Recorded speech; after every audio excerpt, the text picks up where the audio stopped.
আসসালামু আলাইকুম। বাংলাদেশের ক্রিকেটে একটা বড়সড় পরিবর্তনের আভাস পাওয়া যাচ্ছে। ওয়েস্ট ইন্ডিজের বিপক্ষে বাংলাদেশ দ্বিতীয় যে টেস্ট ম্যাচটা, সেটাতে কিন্তু দারুণভাবে কামব্যাক করেছে দ্বিতীয় ইনিংসে।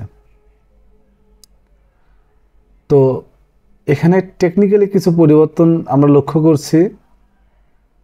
কোচ সালাউদ্দিন স্যার জয়েন করার পর থেকে, যার ফল হিসেবে আমরা দ্বিতীয় টেস্টে কিন্তু একটা ভালো রেজাল্ট পেয়েছি। এটা গেল জাতীয় দলের কথা। এরপরে দেখেন, আমাদের বাংলাদেশকে রিপ্রেজেন্ট করতেছেন রংপুর রাইডার্স গ্লোবাল সুপার লিগে। সেখানে কিন্তু লাহোর ক্লান্ডার্সকে হারিয়ে তারা ফাইনালে যাওয়ার গৌরব অর্জন করে। এটা কিন্তু রংপুর রাইডার্সের ব্যক্তিগত ক্রেডিটের চেয়ে বাংলাদেশের একটা বড় ক্রেডিট। এবার আসেন আমাদের প্রমিলা ক্রিকেট টিমের দিকে। তারা আয়ারল্যান্ডের বিপক্ষে খুব স্ট্রংলি ওডিআই সিরিজটা জয়লাভ করেছে। তো টি-20তে এসে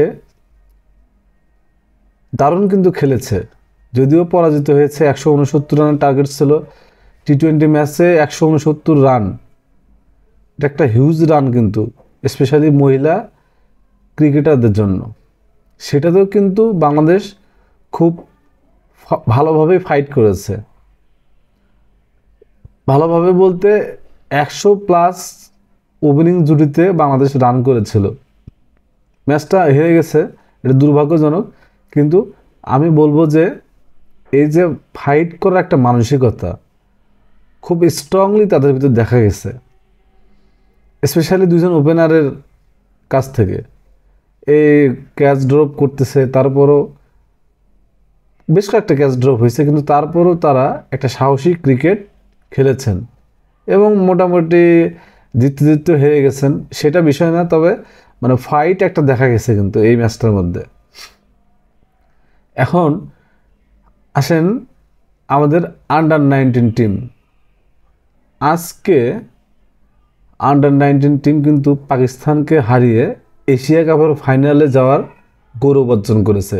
এবং এটি প্রথমবারের মতো না, ব্যাক টু ব্যাক, মানে গত এশিয়া কাপেও আন্ডার-19 টিম ফাইনাল খেলেছেন, এইবার এশিয়া কাপেও তারা ফাইনালে যাওয়ার গৌরব অর্জন করেছেন।